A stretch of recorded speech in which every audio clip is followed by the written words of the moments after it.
taking a ride on Governor Palin's book tour bus as it rumbles across the country. We hopped on the bus with Governor Palin after a book signing at Fort Bragg. That felt like a campaign or a political rally. That didn't feel like a book signing.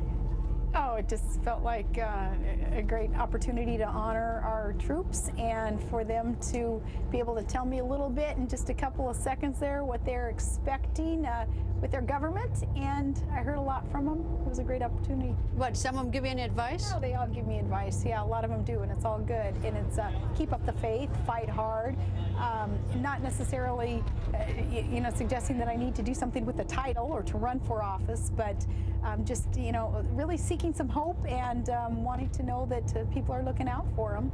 All right, you say office. That raised the question, why do you quit?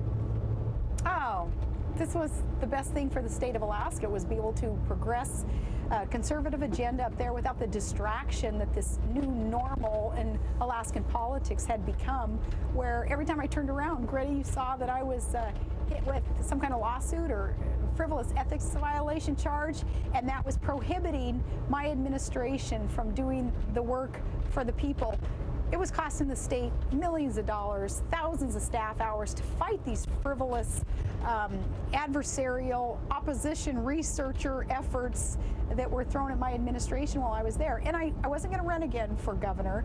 So instead of just hunkering down, quitting basically as a governor by sitting behind my desk and not doing anything, not speaking out for fear of having another ethics violation charge, I said, no, they're not going to win. We're going to get out there and we're going to fight harder for Alaskans, fight harder for Americans by handing the reins over to our lieutenant governor. He'll progress in this, my last year in office, a lame duck session. He'll progress the agenda. I'll get out there and I'll fight even harder. When is that term up? Is that up? That's up in 1 year? Yeah, we have like 36 governors across the nation who are up for re-election. The seats are open in 2010. Alaska's governor is another one of those. Any heartbreak in quitting? I loved my job. Absolutely. There was a lot of prayerful consideration, thought, counsel sought before I made the decision that in the best interest of Alaska, I needed to step aside. Yeah, there was heartbreak there because Alaska's my home. I'm gonna be buried there. I'll be raising my kids there. I love Alaska. I love serving the people there. But the people who really care about Alaska, who really care about me and my family, they knew that this was the best decision. And I think it came at the end of the day down to saying the people who get it, who understand an opportunity for me to get out there and fight for Alaskan issues on a different plane. I don't have to explain anymore to them. Your friends don't need the explanation. Your enemies, they're not going to believe you anyway. Well, it's no secret that I thought the media was, I think they've been unfair to Secretary of State Clinton as well not on policy. I think you guys ought to get challenged on the policies as hard as the men. Yeah. But the thing is that you've got a lot of fans out here cheering for you. I think a lot of people are looking forward to seeing what your political future is. And the one thing that lingers out there is when it gets hot, when it gets heated, do you quit or are you tough? Yeah, well, and I'm not a quitter, and it's like my dad said, I wasn't retreating, I was reloading, and that's exactly what I've been able to do. And if I were still the governor today, I would be shackled by the adversaries, by those who were hell-bent on seeing personal destruction and personal bankruptcy of me and of my family. That's why they kept filing one after another of these lawsuits and frivolous ethics charges, and we won one after another after another. In fact, I thought of you the other day, Greta, because we got word that we won the issue of me wearing the Arctic cat coat in an interview. I wore a snow machine coat. You interviewed me. It's cold. I would have worn whatever they gave me. I would have worn an ABC jacket or a CBS at that point. It was so cold. So somebody filed something against me for wearing it, saying I was advertising a brand in public. That cost tens of thousands of dollars to fight, and we just won it the other day. Thought of you because I thought, yeah, there it is in front of God and Greta and Fox. I'm in the same category as God, but of course I wore the coat, and so what? But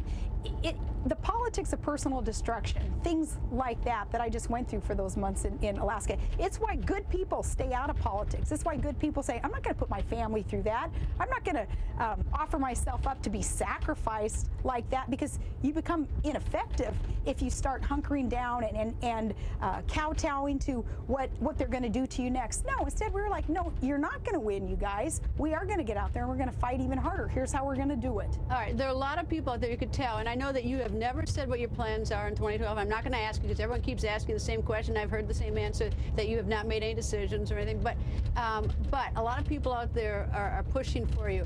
How do you know? I mean, if they were to persuade you to run, or if you made the decision based on your family, how do you say that when they start doing that personal destruction thing, because that's what's going to happen, that you could still overcome it the second time on a national scale? Yeah, it's not the same scale though, because in Alaska, our administration is set up a little bit different than anywhere else you're going to find in the country or in the federal government, where the governor is not protected by the Department of Law when these frivolous ethics violation charges are filed against you. I have to pay personally for that defense. I'm still paying personally for the defense of all the frivolity.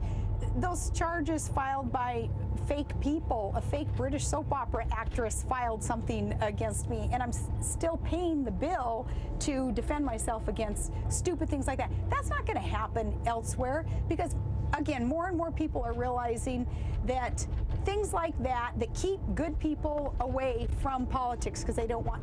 People are expecting that to kind of change, the ethics reform, so that those type of actions can't prohibit someone from wanting to serve for the right reasons. And I do want to serve for the right reasons. I don't know at what level or what position it would be, but I'm going to be out there fighting hard, working for everyday common sense Americans who are sick of the things that are going on in this country that really are turning government away from them.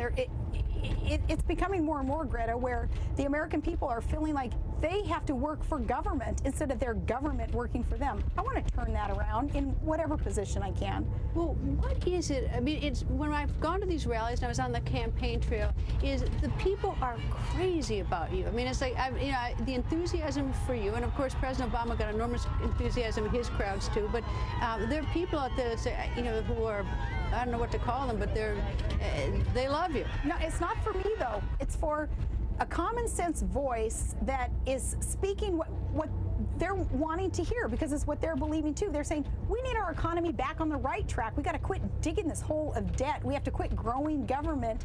And I'm agreeing with them, and I'm saying exactly. And here's what I did in Alaska to slow down the rate of growth of government and to veto overloaded budgets, and to the things that we were able to accomplish there, to start building energy independent projects. That people are looking at me as just a representation, I think, of what it is that they want to see and what they believe in. So it's not me personally, it's just that common sense voice of the everyday American. All right, a blogger from California asked me to ask this, so I'll ask this.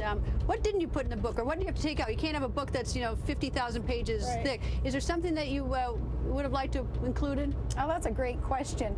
Because it's not mine. I wish it were mine. It wasn't mine. I'm sorry. You didn't say any of mine were any good. You said the blogger says thanks a lot. No, I think that we covered a lot of important facts, events, situations. I wish that I could have talked more about the people in my life who inspire me, and in fact, I personally would have had a much better time writing the book had it been about anybody but me, and I'm glad that that writing exercise is over. I hope I never have to write about myself again. Probably like you too, Greta, would you want to sit down there and just write about yourself day after day? Not particularly. No, but I wanted to be able to have my voice heard finally on so many of the questions that have been asked of me the last year. People saying, well, why did you do that? Or I heard through the press that you did this. I'm like, no. I'll tell you the truth. Here's how things unfolded in all these different situations. And I got to, unfiltered, of course, put these words on paper and let people know the true story. But I'm glad that that writing exercise is over. It was a compilation of a lot of journals that I had kept since I was a little girl about Alaska and about school and about my career. Compiling all that wasn't a difficult thing to do, but having to singularly focus on myself wasn't a fun thing to do. We have much more with Governor Palin coming tomorrow night. The governor answers this question: what two celebrities did she wait in line to meet? That and more tomorrow night, 10 p.m. Eastern.